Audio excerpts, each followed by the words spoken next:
नमस्कार मेरे प्यारे दोस्तों, ऑल इंस्पायर्ड यूट्यूब चैनल में आपका स्वागत है।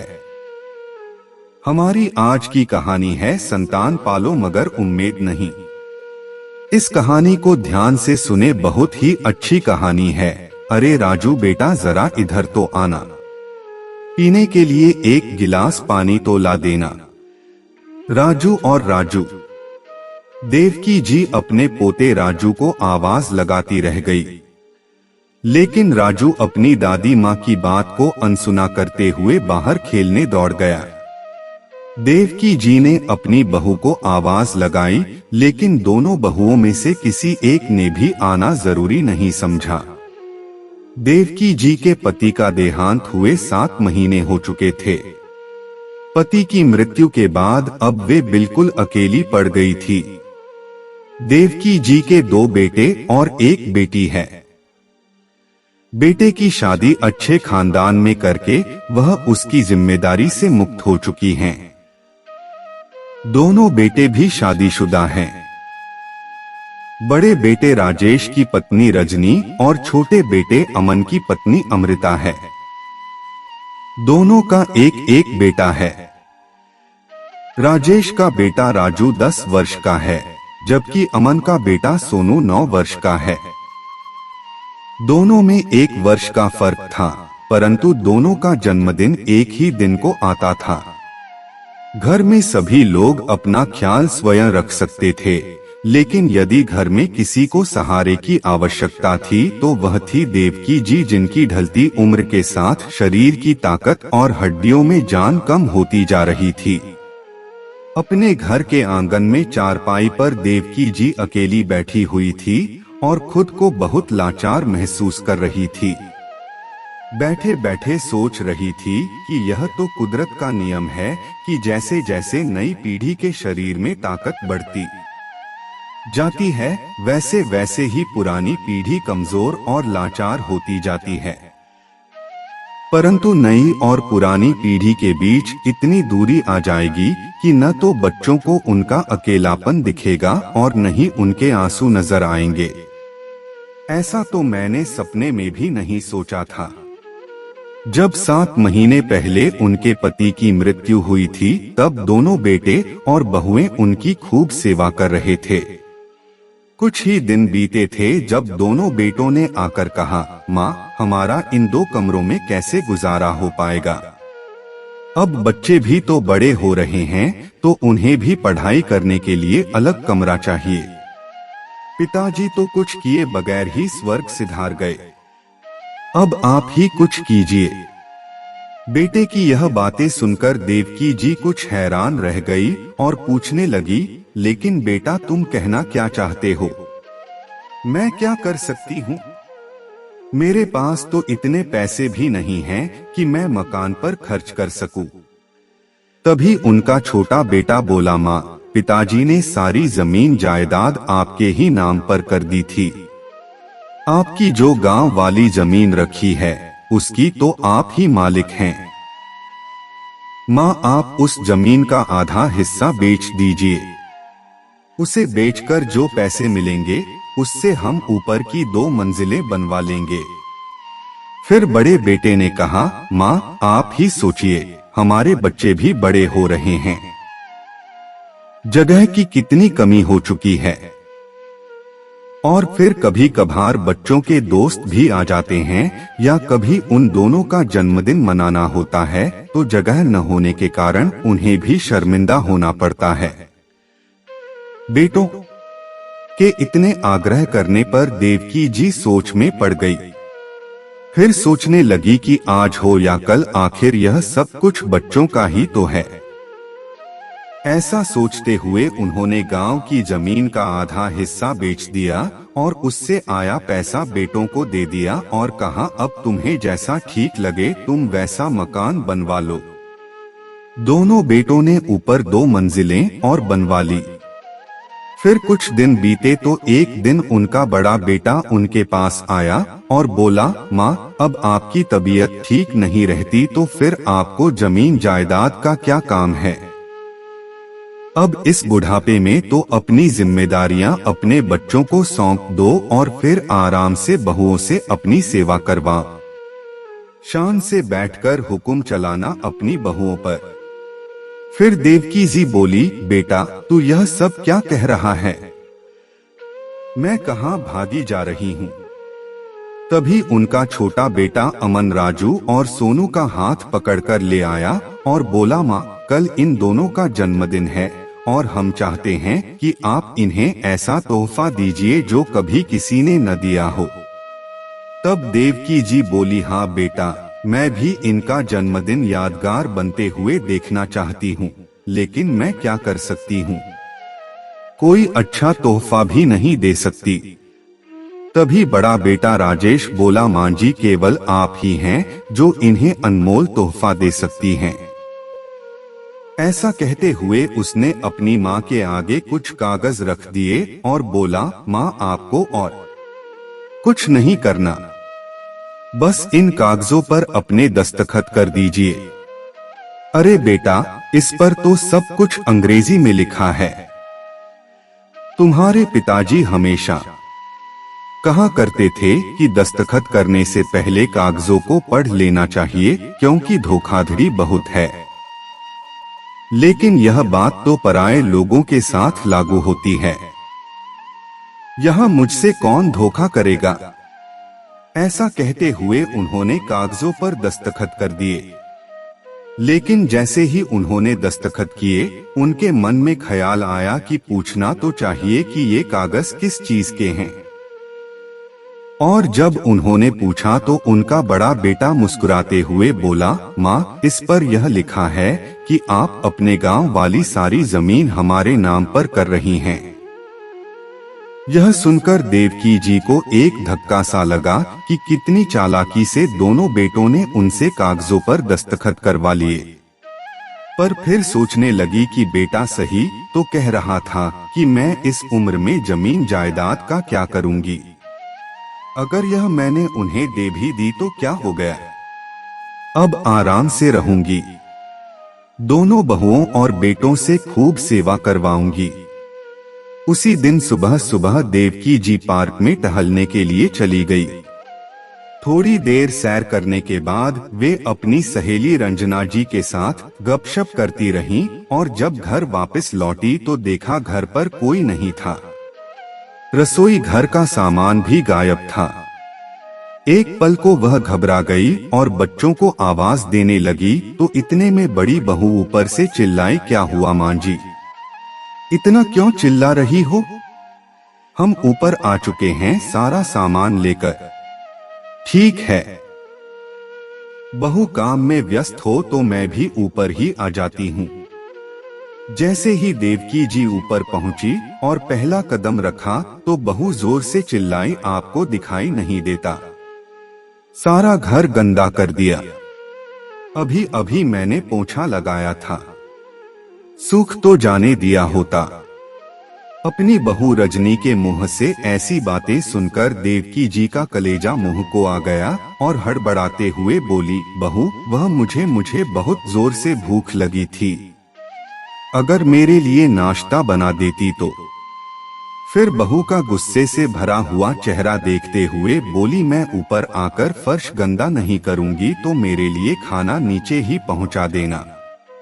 तभी रजनी बोली, देखिए माँ जी, अभी मैंने कुछ नहीं बनाया, खाने को ऊपर जाकर अपनी छोटी बहू से पूछ लीजिए, उसने कुछ बनाया होगा तो दे देगी। अरे बहू, पहले ही इतनी सीढ़ियां चढ़कर मेरा सांस फूल गया है, तुम्हें कुछ दे देती। मां जी अभी मुझे बहुत काम है, एक रोटी बनाने का काम ही नहीं है। इतना कहकर वह चली गई। देवकी जी जैसे तैसे हिम्मत जुटाकर छोटी बहू अमृता के पास पहुंची। देखा तो वह भी घर के काम में व्यस्त थी। उन्होंने उसे आवाज दी और खाना मांगा तो अमृता ने कहा, माँ जी अभी मैंने रोटियां नहीं बनाई, रात की रोटियां पड़ी हैं, आप वही खा लीजिए। देवकी जी रात की बासी रोटियां लेकर उदास भाव से नीचे आ गई। परंतु वे समझने में असमर्थ थी कि उनके आगे पीछे सारा दिन मांझी मांझी कहकर उनकी सेवा करने वाली बहुएं आज इतना अजीब सा व्यवहार क्यों कर रही हैं? उसी समय उनकी बेटी राधिका का फोन आया। माँ कैसी हैं आप? खाना तो समय पर खाती है ना? तो देवकी जी बोली, बेटा मैं बिल्कुल ठीक हूँ। तेरे दोनों भाइयों और भाभियों ने तो मुझे सर आंखों पर बिठा रखा है। तू मेरी चिंता मत किया कर। तेरी भाभी गर्म गर्म खाना परोस कर गई है। अभी मैं खाना खा रही हूँ, बाद में बात करती हूँ। ऐसा कहते हुए देवकी जी की आंखें भर आई और गला रुंध गया। वह अपनी बेटी का दिल दुखाना नहीं चाहती थी, इसलिए तुरंत फोन काट दिया। बेमन से वहीं बासी रोटियां खाते हुए उन्होंने मन ही मन सोचा कि आज वह अपने दोनों बेटे राजेश और अमन से इस विषय में बात करेंगी। दोपहर बीतने को थी और देवकी जी अभी तक दोपहर के खाने का इंतजार कर रही थी। जब कोई नहीं आया तो थक कर उन्होंने आवाज लगाई, बहू मुझे भूख लगी है, खाना तो दे दो। परंतु किसी का कोई जवाब नहीं था। थोड़ी देर बाद उन्होंने फिर से आवाज लगाई। 4-5 बार आवाज लगाने पर भी जब कोई नहीं आया तो थक हार कर वो फिर से ऊपर गई तो बड़ी बहू रजनी ने नाक भौं सिकोड़ते हुए 2 रोटी और सब्जी एक डिस्पोजेबल प्लेट में डालकर ऐसे रख दी जैसे किसी भिखारी को खाना दिया हो। बहू का ऐसा अजीब व्यवहार देखकर देवकी जी की हैरानी का ठिकाना नहीं था। सोचने लगी कि आखिर आज दोनों बहुओं को मेरी 2 रोटियां भी भारी क्यों लग रही हैं? आखिर एक दिन में ऐसा क्या हो गया? अभी इन्हीं विचारों में डूबी हुई थी कि उनकी नजर बाहर से आते हुए अपने छोटे बेटे पर पड़ी। पीछे पीछे ही बड़ा बेटा भी आ रहा था। जैसे ही वे दोनों अंदर आए, देवकी जी ने कहा, बेटा सुनो, मुझे तुम दोनों से कुछ जरूरी बात करनी है। तभी छोटा बेटा बोला, माँ जी जो भी बात करनी है बाद में कीजिएगा, मैं अभी बहुत थका हुआ हूँ। बड़े बेटे ने भी कहा, माँ आपको तो कोई काम है नहीं, हम थके हुए आते हैं तो आप आते ही। इतना कहते कहते वह दोनों चले गए। देवकी जी अपना सा मुंह लेकर वहीं बैठी रह गई। उन्हें रात भर नींद नहीं आई। अगले दिन सुबह उठकर उन्होंने अपने बेटे से बात करने की सोची और सीढ़ियां चढ़कर ऊपर चली गई। ऊपर जाकर देखा तो उनका बेटा राजेश ऑफिस जाने के लिए तैयार हो रहा था। तभी उनकी बहू रजनी ने मुंह बनाते हुए कहा, सुनो तुम्हारी माँ आई है। देवकी जी यह सुनकर हैरान रह गई और बोली, ये क्या बात हुई बहू, क्या मैं तुम्हारी कुछ नहीं लगती? तभी राजेश बोला, क्या माँ इसमें इतना नाराज होने वाली क्या बात है? फिर देवकी जी बोली, बेटा बात क्या है? कल से बहू का व्यवहार भी बदला हुआ है और तुम भी इतना अजीब व्यवहार कर रहे हो क्या? माँ आप भी सुबह सुबह फालतू ड्रामा करने लगी। छोटी सी बात का बतंगड़ बनाने में जरा भी देर नहीं लगाती। तभी उनकी बहू चिल्लाई, सुन लिया, अब जाइए यहाँ से नाश्ता करने दीजिए इन्हें। देवकी जी जस के तस खड़ी रह गई। बहू की तेज आवाज सुनकर उनके हाथ पांव सुन्न पड़ गए थे। उन्हें ऐसा लगा कि जैसे वह किसी बुरे सपने से जागी हों। देवकी जी बेइज्जत होकर बड़ी बहू के कमरे से बाहर निकल आई। वह बहुत ज्यादा डर गई थी, लेकिन उन्हें भूख लगी थी, इसलिए हिम्मत करके ऊपर छोटे बेटे के पास चली गई। दरवाजा खुला था। उन्होंने आवाज दी, लेकिन कोई नहीं आया तो वह अंदर जाकर बैठ गई। उनके बेटे अमन ने उन्हें देखा तो रसोई घर में से 2 रोटियां लाकर उन्हें दे दी। अभी देवकी जी ने पहला टुकड़ा मुंह में डाला ही था। इतने में छोटी बहू कमरे से बाहर आई और बोली, माँ जी आप यहाँ कैसे? अपनी बहू के इस सवाल को सुनकर उनकी आंखें भर आई। यहाँ कैसे? मतलब अब रजनी बहू ने भी मुझे कह दिया है कि यहाँ मत आया करो, और अब तुम भी ऐसी बात करोगी तो मैं कहाँ जाऊंगी। अपनी माँ की यह बात सुनकर अमन ने उन्हें कहा, माँ आप पहले खाना खा लीजिए, फिर बात कर लेना। अमन को अपनी माँ के साथ नरमी से पेश आते देख छोटी बहू अमृता उसे गुस्से से देखने लगी, परंतु उस समय कुछ नहीं कहा। अगले दिन जब उन्होंने अपने बड़े बेटे राजेश से दवाइयाँ लाने को कहा तो बड़ी बहू रजनी ने स्पष्ट जवाब दे दिया कि हमसे अपने खर्चे तो पूरे नहीं होते तो आपके खर्चे कैसे उठाएं? बात केवल 2 रोटी की होती तो चलता था, आपके खर्चे कम नहीं हैं। कपड़ों का खर्च, दवाइयों का खर्च, खाने पीने का खर्च न बाबा, हमसे तो यह सब खर्च नहीं उठाया जाएगा। अब देवकी जी ने बड़ी बहू के पास जाकर खाना मांगना छोड़ दिया था। अब तीनों समय का खाना छोटी बहू के यहाँ से ही खाना पड़ता था। कुछ दिन ऐसे चलता रहा। एक दिन जब देवकी जी खाना खाने के लिए अपनी छोटी बहू के पास जा रही थी, तभी उन्हें छोटी बहू अमृता की आवाज आई। वह अपने पति से झगड़ रही थी। कुछ सीखो बड़े भैया और बड़ी भाभी से। उन्होंने तो अपना पल्ला झाड़ लिया और हमारे माथे मढ़ दिया। आपकी माँ को हमारे खर्च पहले ही कुछ कम है क्या? तभी अमन बोला, तुम्हारी बात ठीक है अमृता, जब बड़े भैया अपनी जिम्मेदारी नहीं निभा रहे तो फिर माँ का सारा बोझ हम ही क्यों उठाएं? मैं बड़े भैया से बात करके उन्हें वृद्धाश्रम भेजने का इंतजाम करवाता हूँ। बेचारी देवकी जी यह सुनकर तो जड़वत ही रह गई और वहीं से वापस नीचे आ गई। अब किसी बेटे बहू के पास दोबारा जाने की उनकी हिम्मत नहीं हो रही थी। आज उनकी बर्दाश्त की हद खत्म होती जा रही थी, क्योंकि उन्हें खाना खिलाना तो दूर, अब कोई उन्हें इस घर में देखना भी नहीं चाहता था। वह अकेली ठुकराई हुई सी आंगन की चारपाई पर बैठी रही। सभी का आंगन में से आना जाना चलता रहता, परंतु किसी के पास इतना समय नहीं था कि अपनी बूढ़ी माँ के पास 2 पल के लिए बैठ ही जाएं। जब बेटों और बहुओं ने ही अपनी जिम्मेदारी से पल्ला झाड़ लिया था तो फिर वह अपने पोतों से भी क्या उम्मीद करती। आखिर वह भी तो अपने माता पिता के नक्शे कदम पर ही चल रहे थे। इतने बड़े परिवार के होते हुए भी देवकी जी अकेलेपन और भूखमरी की मार झेल रही थी। आज बगैर कुछ खाए पिए वह टहलने के लिए निकल गई तो उनकी सहेली रंजना ने महसूस किया कि वे बहुत गुमसुम सी हैं।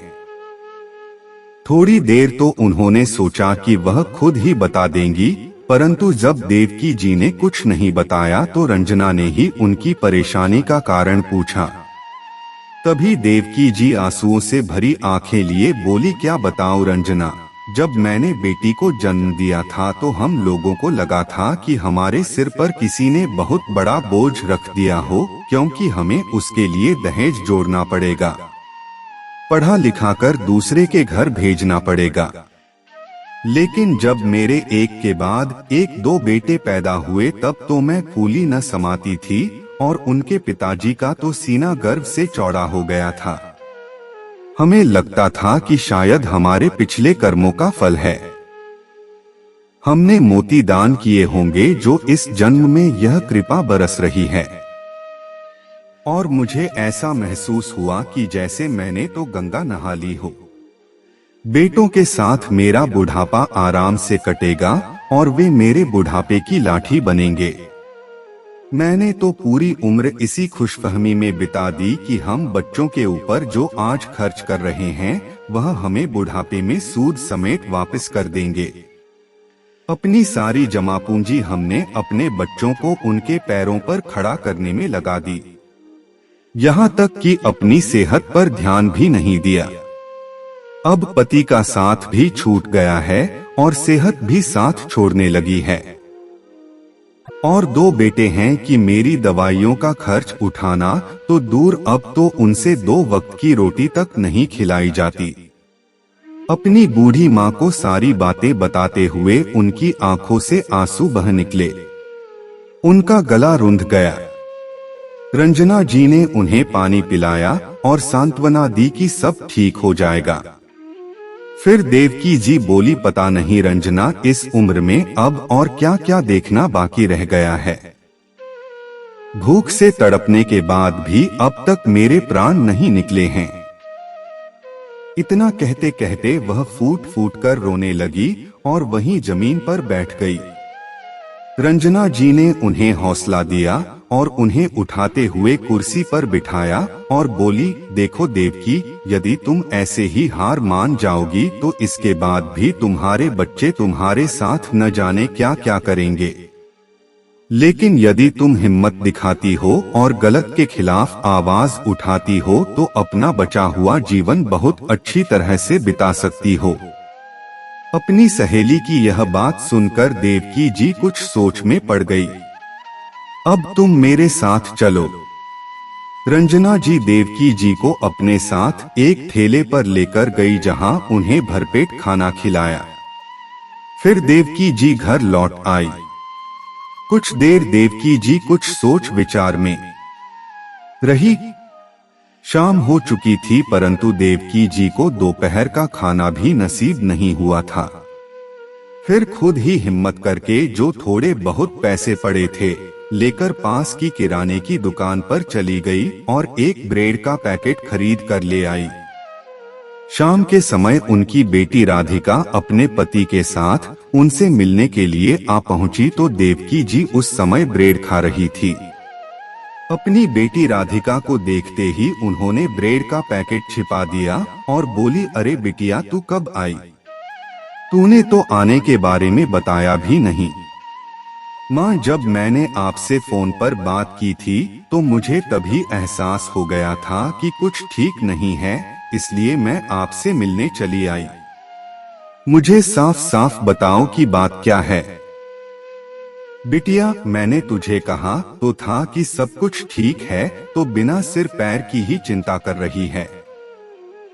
देवकी जी ने नजरें चुराते हुए कहा। तभी दरवाजे से आती हुई रंजना जी की आवाज आई। क्या खाक ठीक है देवकी? राधिका बेटी, अच्छा किया कि तू आ गई। मैं तुझे बताती हूँ कि तेरी माँ कैसे एक एक दिन काट रही है। रंजना जी ने सारा वृतांत राधिका को सुनाया। सारी बात सुनकर राधिका हक्की बक्की रह गई। उसे विश्वास नहीं हो रहा था कि उसकी मां पर जान छिड़कने वाले उसके भाई अचानक इतने लालची कैसे हो गए। देवकी जी का दामाद जो ये सारी बातें सुन रहा था कहने लगा, माँ जी, मेरा एक बहुत अच्छा दोस्त वकील है। आप एक काम कीजिए, अपनी प्रॉपर्टी के कागज उठाइए और हमारे साथ चलिए। देवकी जी के मना करने के बाद भी वे दोनों नहीं माने और उन्हें अपने साथ वकील के पास ले गई और सभी हालातों के बारे में बताया। वकील ने सभी कागज देखे और कहने लगा, अरे वाह, ये हुई न बात। यह बताइए, ये कागज किस प्रॉपर्टी के हैं? तभी देवकी जी ने कहा कि यह हमारे मकान की और जमीन के कागज हैं।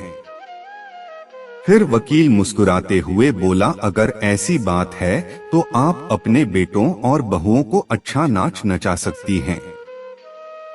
फिर वकील के कहने पर देवकी जी ने कागजी कार्यवाही शुरू की। उसके कुछ समय के बाद देवकी जी घर लौट आई। थोड़ी ही देर में उनके दोनों बेटे भी घर आ गए। उनके पास आकर बोले, माँ, अब हमसे आपका बोझ और नहीं उठाया जाता, इसलिए हमने आपका इंतजाम वृद्धाश्रम में करवा दिया है। यह बात सुनकर देवकी जी हैरानी से उनकी ओर देखने लगी तो बड़ा बेटा बोला, चिंता मत कीजिए माँ, वहाँ आपको किसी भी तरह की कोई कमी नहीं होगी। अभी यह बात चल ही रही थी कि राधिका और उसका पति वकील के साथ उनके सामने हाजिर हो गए। उन दोनों को वकील के साथ वहां देखकर दोनों बेटों और बहुओं की हैरानी का ठिकाना नहीं रहा। बड़ा बेटा बोला, ये सब क्या तमाशा है? तुम लोग यहाँ वकील के साथ? फिर बड़े बेटे ने कहा, अच्छा, अब समझ में आया कि माँ की संपत्ति में तुझे और जीजा जी को भी अपना हिस्सा चाहिए, इसलिए वकील को लेकर आ गई हो। लेकिन एक बात कान खोलकर सुन लो, यह संपत्ति हम दोनों भाइयों की है, तुम्हारा इसमें कोई हक नहीं है। यह बात सुनकर राधिका और उसके पति को बहुत गुस्सा आया। तभी राधिका बोली, मुझे माँ की संपत्ति में से एक पैसा भी नहीं चाहिए। मैं तो केवल इतना चाहती हूँ कि मेरी माँ इस बुढ़ापे में सुखपूर्वक अपना जीवन बिताए। अरे, मैं तो माँ को अपने साथ लेकर जाना चाहती थी, लेकिन माँ ने ही यह कहकर मना कर दिया कि अपने जीवन का अंतिम समय वह बाबूजी की यादों के साथ इसी घर में रहकर गुजारना चाहती हैं। फिर देवकी जी ने चेहरे पर गुस्से भरे भाव लाते हुए कहा, अपनी बेटी से ज्यादा मैंने और तुम्हारे पिताजी ने अपने बेटों को प्यार किया, यह सोचकर कि बेटियां तो पराई होती हैं, केवल बेटे ही बुढ़ापे में साथ निभाते हैं। लेकिन आज मुझे यह महसूस हो रहा है कि हमसे कितनी बड़ी गलती हो गई थी। तुम लोगों ने तो मेरे पास कोई और चारा ही नहीं छोड़ा था। जब तक जायदाद मेरे नाम पर थी, तब तक मेरे आगे पीछे दौड़ते थे, और अब फर्ज निभाने की बात आई तो तुम सभी ने हाथ पीछे खींच लिए। मेरा पैसा और जमीन तुम सबको चाहिए थी, पर बूढ़ी माँ उसका क्या? यह मत भूलो कि ये घर आज भी मेरे पति का है, जिस पर सबसे पहला अधिकार मेरा है। तभी बड़े बेटे ने कहा, इस पर आपका कोई अधिकार नहीं है। वसीयत बनाते समय ही पिताजी ने यह मकान हमारे नाम पर कर दिया था।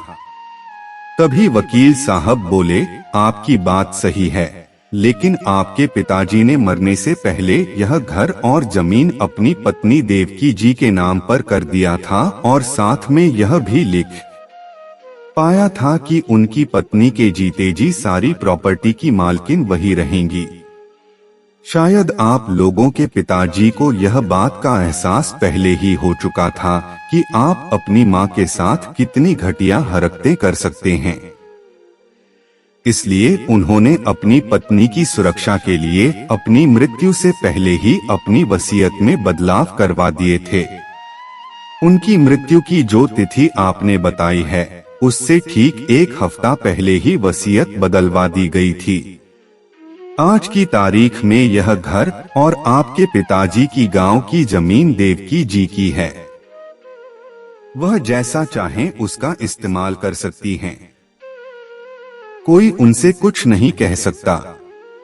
यह सुनकर तो दोनों बेटों की जैसे जान ही निकलने लगी। वे कभी वकील को देखते तो कभी अपनी माँ को। इस घटना के बाद देवकी जी, जो आज तक सब कुछ सहन करती आई थी, चुपचाप रहने वाली एक सीधी साधी महिला नहीं रही। अपने अधिकार के लिए लड़ना उन्हें आ गया था, और अपनी औलाद को सबक सिखाने के लिए उन्होंने अपने बेटों बहुओं को फरमान सुना दिया कि वे जल्द से जल्द मकान को खाली कर दें। इतनी बात सुनते ही बड़ा बेटा राजेश अपनी माँ के पैरों में गिर पड़ा। माँ, मुझसे बहुत बड़ी गलती हो गई, मुझे माफ कर दो। उसी समय उनका छोटा बेटा अमन बोला, माँ, मुझे तो बड़े भैया ने उल्टी पट्टी पढ़ाई थी, नहीं तो आप जानती ही हैं। मैं ऐसा करने के बारे में कभी सोच भी नहीं सकता था। फिर देवकी जी बोली, मुझे दुत्कारने से पहले तुमने इतना तक नहीं सोचा कि इस उम्र में माँ कहाँ जाएगी, कैसे रहेगी। फिर मैं तुम्हारे बारे में क्यों सोचूं? लेकिन मैं अपने दोनों पोतों को दर दर की ठोकरें खाने के लिए नहीं छोड़ सकती। इसलिए तुम लोग इस घर में रहना चाहते हो तो तुम्हें सबसे ऊपर वाली मंजिल पर रहना होगा। अब देवकी जी ने अपनी गलती सुधारते हुए एक और कदम उठाया। उन्होंने वसीयत में बदलाव करवाया कि उनकी मृत्यु के बाद उनके गांव की जमीन पर सिर्फ उनकी बेटी का हक होगा। अपनी सहेली की मदद से उन्होंने अपने मकान की बीच वाली मंजिल किराए पर चढ़ा दी और सबसे नीचे वे स्वयं रहने लगी। राधिका ने उनके लिए खाना बनाने, साफ सफाई करने और कपड़े धोने के लिए एक मेड भी लगवा दी। अब देवकी जी को अच्छा खाना नसीब होने लगा था। अपनी सासू माँ का यह बदला हुआ रूप देखकर दोनों बहुएं दंग रह गई थी। हैरान तो दोनों बेटे भी थे और दिल के किसी कोने में उन्हें एहसास हो चुका था कि उनसे बहुत बड़ी गलती हो चुकी है, जिसका खामियाजा उन्हें भुगतना पड़ रहा है। तो दोस्तों, आपको यह कहानी कैसी लगी लाइक और कमेंट करके जरूर बताएं और चैनल को सब्सक्राइब करना बिल्कुल न भूलें। मिलते हैं एक नई कहानी के साथ। बहुत बहुत धन्यवाद।